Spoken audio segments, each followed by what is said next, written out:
আসসালামু আলাইকুম প্রিয় প্রবাসী ভাইয়েরা, আপনারা ভুলেও কেউ ফেসবুক বা অন্য পেজ থেকে কোনো জিনিস অর্ডার দিবেন না।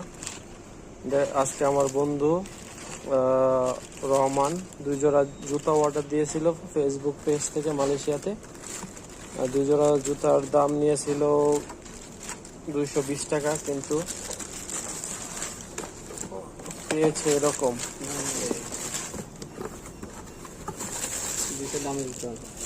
পেয়েছে একেবারে নর্মাল কোয়ালিটির জুতা। এই জুতা লাজাডা বা শপিতে 15 থেকে 20 রিঙ্গিতের মধ্যে পাওয়া যায়, কিন্তু সে অর্ডার করেছে ফেসবুক পেজ থেকে মালয়েশিয়ায়। 2 জোড়া জুতার দাম নিয়েছে 220 টাকা। সকলে